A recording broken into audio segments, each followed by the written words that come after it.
तो इथेरियम के बारे में कोबेसी ने एक लेटर निकाला है और उसमें पूरा इन्होंने एक पोस्ट लिख दी है कि इथेरियम में अभी जितने भी ज़्यादा शॉर्ट हैं उससे ज़्यादा शॉर्ट्स कभी भी नहीं देखे गए हैं। और ये जो शॉर्ट पोजीशनिंग है इथेरियम में वो 40% अप है एक हफ्ते के अंदर और 500% अप है नवंबर 2024 से, जब से इथेरियम ने अंडर परफॉर्म करना स्टार्ट किया था बिटकॉइन को।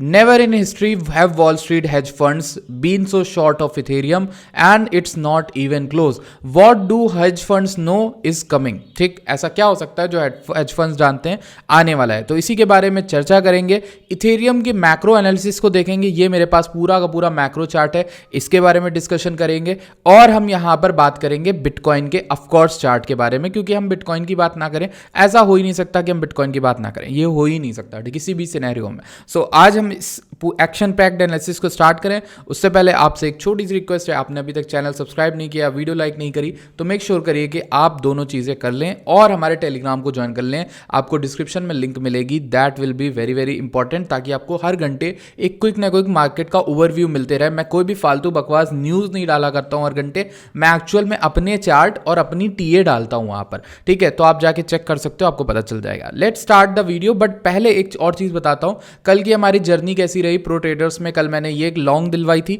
95,800 के अराउंड पहले, और उसका हाई गया था 97,300 के अराउंड। उसके बाद हमने वहाँ पर हाफ क्लोजिंग या फिर कुछ क्लोजिंग करा दी थी। इसके बाद हमने एक शॉर्ट करवाई 96,800, उसका टारगेट हमारा 95,800 फाइनल था, वो टारगेट हिट हुआ। इसके बाद नीचे कल मार्केट गिर गई थी 95,300 तक, वहाँ फिर से मैंने रात के 3 बजे या 4 बजे आपको लॉन्ग की कॉल दी और उस लॉन्ग में हमने 2700 पॉइंट पकड़ा। 97,800 अभी हम चल रहे हैं। ठीक है, 97,800 को टच करके आई मार्केट और हमारा पूरा टारगेट ये हिट हो गया। तो ये 3 बैक टू बैक हम लोगों ने लॉन्ग की कॉल ली। इसी के साथ एक एसएल हिट हुआ है जो सुबह शॉर्ट की कॉल ली थी, इसमें हमारा एसएल भी हिट हो गया, क्योंकि मैं आपको ट्रांसपेरेंसी के साथ सारी चीजें बता रहा हूं। एक एसएल हिट हुआ है, 3 लॉन्ग की कॉल, 3 कॉलें अच्छी गई हैं, तो इन सारे से आप हमारा विन जो रेट है वो आप समझ सकते हो। 75% का विन रेट था कल की ट्रेड में। 4 ट्रेडें दी, 3 चली, 1 का एसएल हिट हुआ। ठीक, सो इस तरह से आपको प्रो ट्रेडर्स में एनालिसिस मिलती है, आप जुड़ सकते हो। आपको डिस्क्रिप्शन में लिंक मिलेगी, टेलीग्राम के पिन मैसेज में आपको फ्री में जुड़ना सिखाया गया, कैसे आप जुड़ सकते हो। ठीक, so let's go into the ये चीज, मतलब ये जो थ्रेड है इसके बारे में जानते हैं। पहले तो इस थ्रेड में बोला क्या गया है, इस थ्रेड में ये बोला गया कि जैसे ट्रेड की मार्केट की अनसर्टेनिटी और क्वांटिटेटिव टाइटनिंग चल रही है, यानी ईजनिंग नहीं आ रही, मनी प्रिंटिंग नहीं हो रही, उस चक्कर में लोगों ने ये बेट लगाया है कि बिटकॉइन को तो लोग मानते हैं as a hedge against inflation, कि इन्फ्लेशन में बिटकॉइन काम करेगा, बट बिटकॉइन के जो सहपाठी या फिर उनके कलीग या उनके दोस्त हैं ऑल्ट कॉइन, वो यहां पर ऐसे देखे जाते हैं कि जब भी लोगों के अंदर बहुत ज़्यादा ग्रीड होती है या फिर इकोनॉमी बहुत ज़्यादा अच्छी होती है, लोग स्टॉक्स में और हर जगह पैसा लगा रहे होते हैं, उस सिनेरियो में वो सहपाठी, वो जो कलीग्स या फिर वो जो दोस्त हैं वो उठते हैं, उनमें पैसा आता है, क्योंकि वो एक सेकेंडरी ऑप्शन है, वो कोई ऐसा एसेट नहीं है जिसको लोग देखते हो तब जब पूरी दुनिया में अनसर्टेनिटी हो। तो जब पूरी दुनिया में अनसर्टेनिटी होगी, लोग एक एसेट को देखते हैं, एक चीज में पैसा डालने को देखते हैं, वो है गोल्ड। लोग गोल्ड बाय करते हैं जब भी दुनिया में किसी भी तरह की अनसर्टेनिटी होती है। कल की वीडियो, संडे की वीडियो में मैंने आपको कल गोल्ड की इंपॉर्टेंस बताई थी, क्या गोल्ड की इंपॉर्टेंस होने वाली है। जिस तरह से ट्रंप उठते हैं और सुबह ये डिक्लेयर कर देते हैं तरह तरह की चीजें, उसको लेके जो इन्वेस्टर्स हैं या बड़े बड़े रिटेल वेल्स हैं या फिर कंट्रीज हैं, वो ये पैनिक क्रिएट कर रही हैं कि भाई अगर ट्रंप कल को कोई टैरिफ वॉर्स हमारे साथ, ईस्ट एशिया के साथ या मिडिल ईस्ट के साथ कर दें स्टार्ट, तो कल को हमारे पास गोल्ड होना चाहिए फिजिकल। तो इस चक्कर में जो कंट्रीज हैं इधर की, हमारी ईस्ट की, वो सारी कंट्रीज गोल्ड बाय कर रही हैं, क्योंकि उन्हें पता है किसी भी तरह की सिचुएशन खराब हुई हम गोल्ड उठा लेंगे। अब गोल्ड के बाद जो एसेट आता है जो अच्छा इन्फ्लेशन के अगेंस्ट वर्क करता है, वो है बिटकॉइन, क्योंकि बिटकॉइन में क्रैश इनिशियली हमेशा पाया गया, जैसे कोविड में आया, लेकिन बिटकॉइन रिकवरी कर देता है। बिटकॉइन में कोई भी तरह का क्रैश आएगा, बिटकॉइन गिरेगा, इनिशियली गिरेगा, रशिया यूक्रेन में गिरा, सब में गिरा, लेकिन वो रिकवरी कर देता है। तो उसको इन्फ्लेशन के अगेंस्ट में हेज देखते हैं लोग। अब इथेरियम को क्यों नहीं देख रहे ये लोग, हेज फंड्स? इथेरियम को इसलिए नहीं देख रहे क्योंकि इथेरियम ऑल सीजन के लिए देखा जाता है। दूसरी चीज, इथेरियम में एक प्रॉब्लम है, एंड ये प्रॉब्लम मैं आपको दिखाता हूं। मैंने इसके बारे में आपसे बात करी थी कुछ दिन पहले कि इथेरियम की जो सप्लाई थी, ये बर्निंग स्टार्ट हुई थी जब इथेरियम में मर्ज आया था, और ये आया था 2022 की बात है। तब हर कोई बुलिश था कि इथेरियम में एक बहुत बड़ा पंप देखने को मिलेगा। तब मैं भी इतना ज्यादा मतलब एक्सपीरियंस नहीं हुआ था मार्केट को लेके कि मैं आपको ये चीज बता पाऊं, लेकिन अब बहुत क्लियर दिखता है, बिटकॉइन नहीं उठेगा, कोई चीज चीज़ नहीं उठेगी, सिंपल है। उस समय मुझे भी लगता था कि इथेरियम उठ सकता है, इतनी बड़ी न्यूज़ है यार, बर्निंग हो रही है। जब बर्निंग होनी स्टार्ट हुई, इथेरियम घटने लगे सप्लाई में, और ये बर्निंग होती रही, सक्सेसफुल थी अप अंटिल अप्रैल 2024, ठीक है। यहां पर बिटकॉइन की शायद हाफिंग भी हुई थी, if I am not wrong.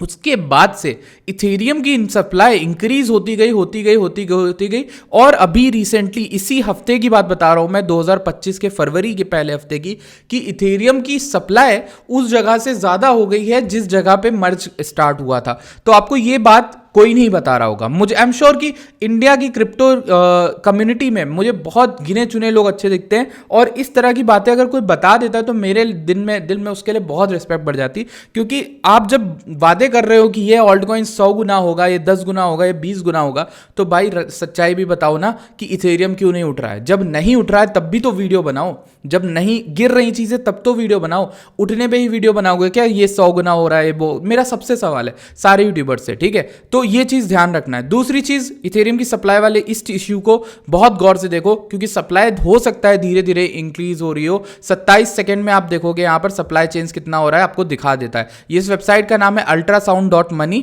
और यहां सब दिखाता है कि इथेरियम कितने बर्न हो रहे हैं। 8 lakh Ethereum per year burn होते हैं, और यहां पर आप देखोगे 8,15,000 इथेरियम जो है इश्यू हो रहे हैं। तो बर्निंग से ज्यादा इश्यूएंस हो जाएगी, तो फिर क्या है, सप्लाई ज्यादा होगी। इथेरियम उसी जगह आ गया जहां पे वो फंसा हुआ था। अब मैं आपको एक अपनी थ्रेड दिखाता हूं। मैंने बहुत बड़ी एक थ्रेड लिखी है, पता है ना, ट्विटर पे। मैं ट्विटर पे एक्टिव हूं, जो लोग भी जानते हैं ट्विटर पे मैं लिखता हूं काफी ज्यादा, ठीक। तो वहां पे मैंने एक बहुत ही अच्छी सी एक बड़ी सी थ्रेड लिखी है आज ही, एंड दैट थ्रेड मीन्स क्या। इस थ्रेड में अगर मैं तुम्हें बताऊं, मैंने बताया है पूरी तरीके से कि इथेरियम उठ क्यों नहीं रहा है, क्या इसके रीजंस हो सकते हैं। पहली चीज, इथेरियम में मैंने एक इस ट्रेंड लाइन की बात करी है। अब इस ट्रेंड लाइन की बात करने से पहले मैं आपको यहां पर चार्ट पे दिखा देता हूं चीज। अब देखो, ये ट्रेंड लाइन वो मैक्रो ट्रेंड लाइन है जो शुरुआत जिसकी हुई थी जून 2022 में देखोगे, फिर यहां दिसंबर 2022 में इसमें बॉटम बना था। तो पहली बार यहां पे बॉटम बना, हाँ ठीक है, चलो ट्रेंड लाइन को टच किया, यहां सेकेंड टाइम टच किया, थर्ड टाइम टच किया, ठीक, फोर्थ टाइम टच किया, and again fifth time touch किया, एंड अभी हम सिक्स टाइम पे हैं, ठीक। इतने टाइम बाद इथेरियम बार बार इस ट्रेंड लाइन को रीटेस्ट करता है बुल मार्केट में, एंड वहां से पंप कर जाता है। तो जब मैंने हर एक पंप को निकाला और हर एक पंप को देखा कि कितना पंप हुआ है, तो उनको कैलकुलेटर में डाल के एक एवरेज निकाला मैंने, ठीक। अब वो चीज आपको समझनी है कि भाई कि यहां पर क्या होगा, देख लेते हैं एक बार। सो ये जो इथेरियम का एवरेज आ रहा था ना, जब ये मैंने पंप देखा इस ट्रेंड लाइन के बाद, तो एवरेज जो निकल के आता है वो आता है 115% का। और उस 115% से अगर हम देखते हैं अभी के प्राइस को, यानी अगर इस बार भी ट्रेंड लाइन सपोर्ट देती है और बाउंस देती है, तो $2600 से 115% का टारगेट मिलता है 5590। ये वो मिनिमम रिटर्न है जो इथेरियम ने इस ट्रेंड लाइन से बाउंस करके दिया है, एवरेज रिटर्न की बात कर रहा हूं। तो ये पहली एनालिसिस में मैंने ट्विटर पे लिख के दी। अब ये थ्रेड जो है बहुत लंबी है, इसमें बहुत सारी चीजों के बारे में बात किया है। उस सेकंड चीज को मैं आपको बता देता हूं क्लियरिटी से कि फंडिंग रेट किस तरह से अलाइन करती है इथेरियम के चार्ट के साथ। अब जैसे मैं वीडियो बना रहा था, ये मेरा चार्ट ही चला गया, रीसेट हो गया, लो। लेकिन चलो ठीक है, फिर भी बात कर लेंगे रीसेट करके। अब जब रीसेट करता हूं इस चार्ट को मैं, ठीक, आपके सामने कुछ इंपॉर्टेंट चीजें समझ में आएंगी आपको, और उसमें मैं फंडिंग लगा देता हूं आपके सामने, ठीक। आई एम सॉरी कि मैं आपको बोर कर रहा हूं, उसके लिए माफी, लेकिन यार वो चार्ट रीसेट हो गया क्योंकि ये वेबसाइट लॉग इन नहीं थी। तो अब अगर मैं यहाँ पर लॉग चार्ट ओपन करता हूं, ठीक, और यहां पर आपको दिखाता हूं कि जब जब ये इस ट्रेंड लाइन के पास आया था इथेरियम, ठीक, अब आप देखना, आपको सेंटिमेंट बता रहा हूं कि ट्रेडर्स कैसे यहां पर रिएक्ट कर रहे हैं, यानी हाँ, आप और हम जैसे लोग ट्रेडर कैसे रिएक्ट कर रहे हैं इस जगह पर, ठीक। पहली चीज जो ट्रेडर करते हैं, यहां पर जब मार्केट पहली बार आई थी, जून 2022 की बात है, उस समय के अराउंड, अगस्त 2022 या जून 2022 के अराउंड पहली बार आई थी, फंडिंग बहुत फ्लैट थी और नेगेटिव थी। मींस कि ट्रेडर जो थे वो यहां पर शॉर्ट कर रहे थे, ठीक है, शॉर्ट ज्यादा थे लॉन्ग से, और शॉर्ट में ज्यादा फी भी पे कर रहे थे। यहां पे इस ट्रेंड लाइन के दौरान भी हमें यहां पर एक शॉर्ट में फंडिंग दिखी थी नेगेटिव। और अगर हम इसी ट्रेंड लाइन के टच में यहां पर बात करें, सो वी विल सी कि इस ट्रेंड लाइन के इस एरिया के पास जब पहली बार आया था, टच के अराउंड नहीं, जब क्रैश आया था ना, इस दौरान पहली बार यहां पे तुम्हें लाल कलर की फंडिंग दिख जाएगी। और एग्जैक्टली यही सेम चीज तुम्हें पैटर्न यहां पे दिखेगा। जब पहली बार ये ट्रेंड लाइन के करीब आया था, यानी जो क्रैश आया था, उस क्रैश में इथेरियम हो जाता है फंडिंग में नेगेटिव। ठीक, दूसरी चीज यहां पे भी तुम्हें वही सेम पैटर्न दिख रहा है कि अभी जो इथेरियम क्रैश हुआ है इसमें फंडिंग चली गई थी नेगेटिव। अब तुम्हें एक बहुत ही इंटरेस्टिंग बात बताता हूं जो मैंने वहां पर ड्रॉ करके बताई है, उसके लिए मैं वहां ट्विटर पे ही बता देता हूं ताकि आप लोग को ये दोबारा ड्रॉ नहीं कर पाऊंगा पूरी वीडियो के दौरान, तो टाइम लग जाएगा। अब आप देखो समझाता हूं। इथेरियम में एक और इंटरेस्टिंग पैटर्न मैंने नोटिस किया जो मैंने एनालिसिस करी। अब देख लो यहां पर क्या समझ में आता है। जब पहली दफा इथेरियम गिरा था ना, इस क्रैश के दौरान फंडिंग नेगेटिव चली गई, बट ओआई राइज कर रहा था उससे पहले।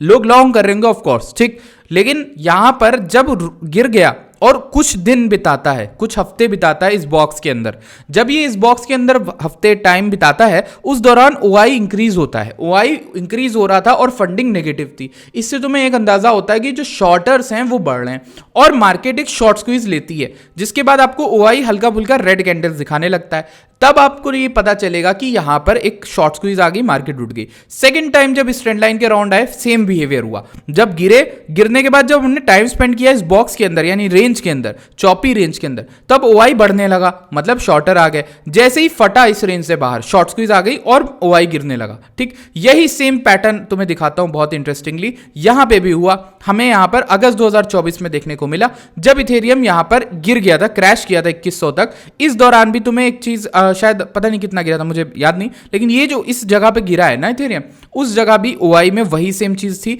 जैसे ही यहां पर टाइम स्पेंड किया उतना ओआई इंक्रीज होने लगा, लोग शॉर्ट बिल्डअप करने लगे, धीरे धीरे बिल्ड कर रहे हैं कि भाई और गिरेगा, और उस जगह इथेरियम में एक शॉर्ट स्क्वीज आती जो मैसिव थी और इथेरियम को पंप करके ले जाती है ऊपर तक। ठीक, अब पंप करने के बाद इथेरियम गिरता है, लेकिन जो फाइनल क्रैश होता है, तुमने एक चीज नोटिस करी होगी, जो फाइनल क्रैश होता है, जो सबसे खतरनाक लिक्विडेशन लेवरेज होता है इथेरियम में, उसमें यहां पर फंडिंग नेगेटिव चली गई थी इस जगह। फिर इसने टाइम स्पेंड किया, उस दौरान ओआई इंक्रीज होने लगा। तुमने देखा, नोटिस किया, ओआई खूब इंक्रीज हुआ। ठीक, उसके बाद ये फट गया। ठीक, जैसे ही फटा, आपको ओआई में यहां पर टॉप के इन कुछ टॉप कैंडल्स के अराउंड, यानी 3400 से 4000 के बीच में आपको दिख जाएंगी रेड ओआई की कैंडल, मतलब शॉर्ट्स लिक्विडेट हो रहे थे या शॉर्ट स्क्वीज आ रही थी। अब यहां पर क्या हुआ, मार्केट गिर गई, ओआई भी गिर गया। अब आपको क्या देखना है, इस पूरी रेंज में, यानी अब ये इथेरियम एक रेंज बनाएगा। जो पास से हमने सीखा इस पूरी एनालिसिस से, वो ये कि ये एक रेंज बनाएगा, उस जगह टाइम स्पेंड करेगा अनटिल एंड अनलेस लोग और शॉर्ट नहीं करते। ये थोड़ा सा हो सकता है बेरिश दिखने लगे, ये डरा दे बीच बीच में, और ये हल्का फुल्का नीचे आके विक भी ले, हो सकता है 2300, 2400, 2100 भी आ जाए डराने के लिए। और वहां जब लोग ओआई इंक्रीज हो जाए, फंडिंग नेगेटिव और हो जाए, तो वो यहां पे एक शॉर्ट स्क्वीज देके ऊपर की ओर भाग जाए। ये बेसिक इथेरियम का बिहेवियर है और तुम देखोगे सब जगह ये हुआ। अब हमारे लिए बेरिश केस क्या है इथेरियम का? सबसे बेरिश केस जो इथेरियम में हमारे लिए बनता है वो है इस ट्रेंड लाइन को लूज करना, जो कि हम कर सकते हैं और हम बहुत करीब हैं इस ट्रेंड लाइन के लूज करने के लिए। ठीक, अब क्या इथेरियम में बुल मार्केट ओवर हो गई है, उसको समझने के लिए हमें एक चीज समझनी पड़ेगी अबाउट दिस बेरिश डाइवर्जेंस। इसके बारे में हमने बात करी थी, बट मैंने आपको ये भी समझाया था कि बेरिश डाइवर्जेंस हमेशा प्ले आउट नहीं करती है। इथेरियम अगर आने वाले हफ्तों में हमें इसका रिजल्ट मिलेगा, और रिजल्ट तुम्हें दिख गया कि भाई कितना खराब आया। अगर इथेरियम ब्रेकआउट करता उस जगह से 4100 से, तो ये आरएसआई और ऊपर जाता, लेकिन ये तो क्लियर कट बेरिश डाइवर्जेंस बन गई। और यहीं पर एक इंटरेस्टिंग चीज और बताता हूं, जब से हम बॉटम बनाए हैं 2022 का, वहां से लेकर एक आरएसआई की ट्रेंड लाइन भी तुम्हें मिल जाएगी, जो अच्छी खास 1, 2 और 3 बार सपोर्ट करी। लेकिन अभी यहां पर अगस्त 2024 में जो डंप आया, उस दौरान आरएसआई ने ब्रेक डाउन कर दिया और ऊपर गया। अब ये आरएसआई, इस ट्रेंड लाइन को तो छोड़ दिया हमने, लेकिन बेरिश डाइवर्जेंस भी बना दी, जो कि हमारे लिए थोड़ा खतरा है। अब आपका क्या कहना है, मतलब मेरा क्या कहना, सॉरी, आपका तो कहना जो होगा वो आप कमेंट में बता दोगे, लेकिन मैं आपको बताता हूँ अब मेरा क्या इस पूरी एनालिसिस से जो बनता है, वो एंडिंग वो ये बनता है कि इथेरियम को अगर यहाँ पर हर कोई देख रहा है, मैं मेरे अलावा इस ट्रेंड लाइन को सब देख रहे हैं, तो अगर सब इस ट्रेंड लाइन को देख रहे हैं, दैट मीन्स कि people will be building long share, मतलब लोग अभी यहाँ पे लॉन्ग बिल्ड करेंगे। सो ये एक परफेक्ट जगह मेरे लिए इस बार नहीं होगी, पिछली बार थी, उससे पहले थी, उससे पहले भी थी, लेकिन इस बार नहीं होगी, बिकॉज ये जिस तरह का सेल प्रेशर आया है, ये किसी भी तरह की ग्रीन कैंडल देगा तो ट्रैप कर सकता है और नीचे आ सकता है। ये 1-2 कैंडल अगर नीचे भी स्पेंड करके फिर ऊपर आ जाए इस ट्रेंड लाइन के, तो वो होगा perfect opportunity to enter into the long position. ठीक, अभी के लिए हर कोई इस विक को नाप रहा है उसके 0.5 0.5 की रिकवरी देख रहा है, कह रहा है मैं यहाँ नीचे आने पे थोड़ा और लूंगा, बट या तो इथेरियम यहीं से डायरेक्ट ऐसा पंप करेगा कि आपको कोई मौका नहीं देगा, which is fine for me, क्योंकि उससे उठने से ऑल्ट्स भी उठेंगे और बहुत सारी चीज़ें उठेंगी, जिससे कहीं ना कहीं आपको मुनाफा ही होगा, ठीक है, आपका प्रॉफिट ही होगा। लेकिन अगर ये यहां से गिर के ऊपर रिक्लेम करता है फिर से ब्लैक लाइन, वो ज़्यादा अच्छा होगा, वो मेरा होगा जो मैं चाह रहा हूं, उसमें मैं लॉन्ग बिल्ड कर लूंगा इसमें। तो ये मेरा एक एनालिसिस इथेरियम को लेके है। अब इस पूरे मार्केट में कुछ खबरें हैं जो मुझे आपसे बात करनी है, जिनके बारे में पहली तो इथेरियम वाली खबर की बात कर ली थी। बाइनेंस के बारे में एक बात करते हैं, जो बाइनेंस के सीईओ ने, मैंने ये टोकन देखा था, टीएसटी टोकन की बात हो रही है। टीएसटी टोकन कुछ दिन पहले ही लॉन्च हुआ था। अब बाइनेंस के सीईओ ने यहाँ पर एक मेंशन किया था कि एक टेस्ट ट्यूटोरियल वीडियो बना रहे थे, उस वीडियो के दौरान एक टोकन टेस्ट डिप्लॉय करना सिखा रहे थे, और टीएसटी नाम का टोकन, टेस्ट टोकन उन्होंने लॉन्च करा था। अब ये टेस्ट टोकन जो था वो किसी वीडियो में किसी ने देखा और बीएनबी पे उसको बाय करने लग गए। अब जितना सीजेड ने ट्वीट करा और बोला कि ये नहीं, मैंने नहीं लिया, ये मेरा टोकन नहीं है, या फिर मैं इसको नहीं प्रमोट कर रहा, या फिर ये एक अच्छा कोई इन्वेस्टमेंट नहीं है, उतना ही लोगों ने इसको और शिल किया, जिसकी वजह से पैसा अब बीएनबी चेन पे जाने लगा है और नैरेटिव शिफ्ट हो रहा है। मुझे क्या लगता है, मेरा पर्सनल थॉट क्या है, ये तो सीजेड ने बता दिया कि मैं नहीं कर रहा था, मेरा नहीं था इस पे कोई। अब बाइनेंस पे भी लिस्ट हो गया, 800 मिलियन से ज़्यादा मार्केट कैप है इस कॉइन का, टीएसटी कॉइन का। अब देखो मेरा क्या ओपिनियन है, I think the first thing is कि nothing in this space happens for any मतलब कोइंसिडेंस। अब नहीं होता, पहले हो सकता था कि जब लोगों को उतना नहीं पता था, अब हर किसी को पता है, मीम्स का दौर है, हर एक सेलिब्रिटी, कान्ये वेस्ट ने तक ने वहाँ पर पूरी पोस्ट डाल दी कि $2 मिलियन मिल रहे। यहाँ पर सीजेड ने ये इसलिए नहीं किया है कि उन्हें किसी, ये ऑलरेडी बिलियनर आदमी, इसने नहीं किया, ना ही बाइनेंस ये काम करेगा। इशू ये है कि बाइनेंस की चेन अनदेखी रही है पूरी साइकिल में 4 साल से। अब बाइनेंस की चेन को प्रमोट करना है, तो अभी इस साइकिल में अभी तक क्या चला, मीम कॉइन चला।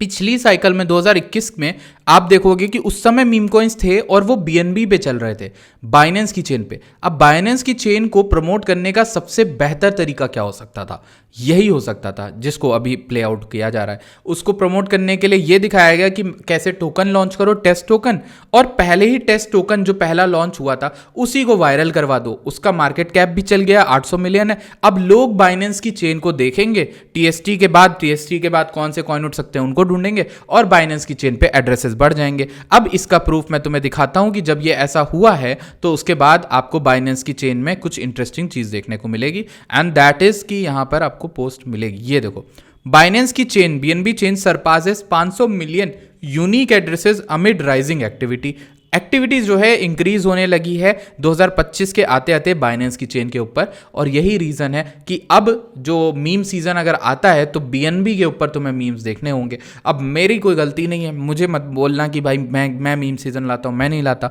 तो मेरे हाथ में है भी नहीं ये चीज़, ये नैरेटिव कहाँ शिफ्ट होता है, ठीक है। तो ये एक इंपॉर्टेंट चीज़ है। एक और बड़ी खबर आई है कि इलॉन मस्क एंड कॉइनबेस के सीईओ दोनों ने ये प्रपोज किया है कि यूएस गवर्नमेंट की पूरी खर्चा जो होता है, जो स्पेंडिंग होती है, वो ब्लॉकचेन पे डाली जाए, और ये 7 ट्रिलियन का पूरा खर्चा होगा और जिसको ब्लॉकचेन पे डालेंगे। अब जैसा आपको पता है ब्लॉकचेन पे हर चीज डाली जा सकती है, बट उसको डिलीट नहीं किया जा सकता, उसको रिवर्स नहीं किया जा सकता। तो इस चक्कर में हर किसी को दिखेगा यूएस गवर्नमेंट कहाँ क्या कर रही है, क्या पैसा कर रहा है। ये आइडिया बहुत अच्छा है गवर्नमेंट का डिसेंट्रलाइजेशन की ओर जाना, लेकिन एक इशू है, क्योंकि कई ऐसे मुद्दे होते हैं जो पब्लिक को नहीं पता होने चाहिए for the betterment of them, मतलब पब्लिक के ही बेटर के लिए कि यूएस गवर्नमेंट कहाँ डाल रही, किसको पैसा दे रही, क्या देख रही। तो वो इश्यूज कैसे हैंडल होंगे वो हमें देखना होगा। ये बहुत बेहतरीन कोबेसी लेटर की थ्रेड है, इसको फॉलो करना, अच्छा पेज है, ठीक है, तो इसीलिए बोल रहा हूँ। अब बाकी चीज़ यहाँ पर आप देखना, हमारे पास क्या बचता है, इथेरियम को हम देख रहे थे, राइट। सो हम इथेरियम में इंटरेस्टिंग लिक्विडेशंस को देखना चाहेंगे कि बाइनेंस पे जो लोग लॉन्ग कर रहे हैं इथेरियम को, उनके लिक्विडेशंस कहाँ हैं, एंड इससे हम थोड़ा सा बायस बना सकते हैं। अभी के लिए इथेरियम में नीचे की ओर बहुत सारे लिक्विडेशंस आ रहे हैं, विच मीन्स कि ये पीपल आर स्टिल लॉन्गिंग, और ये बहुत हाई लेवरेज के लॉन्ग्स हैं जो एकदम करीब लिक्विडेशंस आ रहे हैं। अब नीचे की ओर कहाँ पे लिक्विडेशंस हैं, 2600 से लेकर ये एक एरिया वाइट वाला है जहां 3000 इथेरियम लिक्विडेट हो जाएंगे 2580 आने पे। आएगा कि नहीं मुझे नहीं पता। नीचे के आपको लेवल्स दिखाते हैं। अब जो इथेरियम में लिक्विडिटी है ये वाली गायब हो गई, 12000 इथेरियम लिक्विडेट होते 2350 पे, बट वो हट गई, पता नहीं क्यों। लेकिन अब जो लिक्विडिटी है वो शुरू होती है इथेरियम के अंदर अराउंड यहाँ से, इस लेवल से, जहाँ 12000 इथेरियम दिख रहे हैं, 2250 से लेके और यहाँ पर 2200 से लेके 2150 से लेकर और 2100 तक, ठीक। यहाँ पे ये लेवल क्यों मजबूत है और क्यों अच्छा हो सकता है। अब देखो मैं तुम्हें स्ट्रैटेजी बताता हूँ, तुम कहोगे भाई आप बेरिश बुलिश दोनों साइड बता दिए, लेकिन आप ये तो बताओ कि मैं कैसे इससे प्रॉफिट बनाऊँ, मैं इस इन्फॉर्मेशन को कैसे यूज़ करके अपना प्रॉफिट बनाऊँ, उसका तरीका बताता हूँ। देखो तुम्हें अंदाज़ा होना चाहिए एट द एंड कि कोई चीज़ अगर गिर रही है तो उसके गिरने की रेंज क्या है। इथेरियम पिछले साल 3400 से 2100 गया था, उस समय तुम्हें पता होना चाहिए कि इथेरियम की रेंज क्या है। ये मुझे पता था कि इथेरियम क्या कर सकता है वर्ष से वर्ष, उस दिन हमने देखा था वो नाइटमेयर था हमारा, ठीक। अब दूसरी चीज़ ये है कि इथेरियम में तुम्हें ये पता होना चाहिए कि अभी के लिए इथेरियम में कितना नीचे का डाउनफॉल लग रहा है, कितना नहीं। अब मैंने तुमको एक लेवल्स बताया लिक्विडेशन का क्लस्टर, जो कि बैठा है 2300 से लेकर इस वीक के डाउन तक, ठीक। तो बहुत सारे लोग लिक्विडेट हो जाएंगे। पहला ऑर्डर तुम्हें पता चल गया है 2300 से 2100 के बीच में मैं इथेरियम को बाइंग करूंगा और कुछ पैसा असाइड रख लेता हूं, ठीक। दूसरी चीज़, अगर तुम लॉन्ग टर्म बायर हो तो तुम्हें एक ऑर्डर लगा के छोड़ना चाहिए 1900, 1800, 1600 तक, मतलब इन जगहों पे भी मैक्स उस जगह तक लग रहा है, क्योंकि उसके बाद इथेरियम वीकली में बेरिश हो जाएगा। यस, मैं सही बोल रहा हूँ। अगर मैं तुम्हें आरएसआई समझाऊं तो तुम्हें आरएसआई में समझ में आ रहा होगा 42 आरएसआई चल रहा है, और जहां की मैं बात कर रहा हूं, अगर इथेरियम दोबारा से 2100 धीरे धीरे भी आता है टाइम स्पेंड करके, या 1700 1800 की भी विक लगाता है, तो तुम्हें 30 पे वीकली दिख जाएगा, जो कि परफेक्ट, एकदम परफेक्ट बाइंग अपॉर्चुनिटी होती है इथेरियम को बाय करने की। क्योंकि ये अभी तक बेयर मार्केट में भी पूरा जो बॉटम मिला है ना वो इथेरियम में, वो आरएसआई को ही देख के मिला है। तो अगर तुम आरएसआई देख के इथेरियम बाय करने वाले बंदे हो तो तुम आराम से बाय कर सकते हो। अगर मैं तुम्हें बॉटम से कुछ चीज़ें दिखाऊं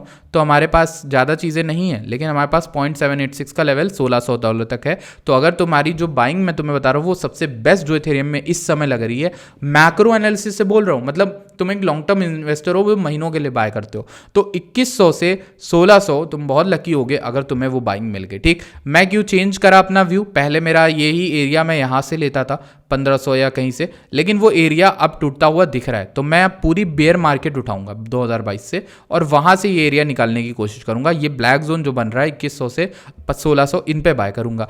अगर इथेरियम गिरा तो बुलिश बायस क्या है, यहाँ पे किसी भी तरह की वीकली क्लोजिंग इंगल्फिंग होनी चाहिए, 3000 के ऊपर देखूंगा। अभी अगर मैं अपना पुराना आसिफ होता तो वो ये नहीं करता, वो अभी बाय कर लेता, क्योंकि वो ट्रेंड लाइन देख रहा है, अच्छा सपोर्ट है, फंडिंग नेगेटिव सब है। मैं नहीं बाय करूंगा, क्योंकि अब मैं थोड़ा सा सेफली खेलने लगा हूं, और मेरा यही एक चीज़ है कि भाई अब इथेरियम 2900 या 3100 आ जाएगा ऊपर, तब बाय करेंगे, ठीक। $300 की बात है, होने दो, निकल जाने दो हाथ से मूव $300 से, लेकिन अगर रिक्लेम कर लिया तो 4000 तक का मूव मिल जाएगा, वो मूव पकड़ने पर ध्यान दो। अभी के लिए ये एक चीज़ समझ लो, ठीक। अब at the end of the video ये हमने लिक्विडिटी की बात करी, ऊपर की भी बात ही कर लेते हैं, ठीक। ऊपर क्या लग रहा है, ठीक। सो ऊपर हमें इथेरियम में मेजॉरिटी लिक्विडिटी नहीं दिख रही है खासम खास, लेकिन अभी कुछ छोटे टाइम फ्रेम में 2851 और ये लेवल है सबसे खतरनाक 3000 का, ये लेवल मार्क कर लो अपने चार्ट में। अगर हमें 3000 पे, अब यही मैंने आपसे बोला 3000 रिक्लेम हो गया तो सही है, लेकिन 3000 पे लिक्विडेशन बैठे हैं, ठीक। सो ये एक पूरी इथेरियम की अपडेट हो रही है, तो मैं समझ में आ गया होगा इथेरियम की अपडेट। और सो अब लास्ट में जाते जाते मैं बिटकॉइन की अपडेट तुम लोग को दे सकता हूँ, जो बहुत ज़रूरी हो सकती है। देखो बिटकॉइन में एक ही चीज़ समझ लो, PDH और PDL लाइन, यानी previous day high previous day लो। अभी बिटकॉइन ने प्रीवियस डे का हाई तोड़ा है और उसको रीटेस्ट कर रहा है अभी, जितना मुझे दिख रहा है, ठीक। मैंने जो शॉर्ट ली थी वो एकदम सही तरीके से ली थी, मुझे 1 आवर की क्लोजिंग सही नहीं लगी थी और उसी को देख के मैंने शॉर्ट बनाई। अब यहाँ पर मार्केट अगर नीचे आ जाती प्रीवियस डे लो के और रीटेस्ट मिलता है 97,200 का, तो वहाँ पे एक शॉर्ट बनेगी, एंड मैं कोशिश करूँगा कि मैं इस बार 95,800 तक फिर से एक शॉर्ट पकड़ूँ, और फाइनल टारगेट मेरा 94,650 होगा, जो प्रीवियस डे का लो है। उससे भी नीचे जा सकते हैं अगर इस बार नीचे आए तो। बाकी अगर हम इसी को 4 घंटे के टाइम फ्रेम में देख रहे हैं तो हम यहाँ पर EMA का रिबन लगा सकते हैं, एंड उसको देखें अगर, तो हमें 4 घंटे में दिख रहा है कि प्राइस कोशिश कर रहा है ऊपर जाने की, and this could be a bullish thing.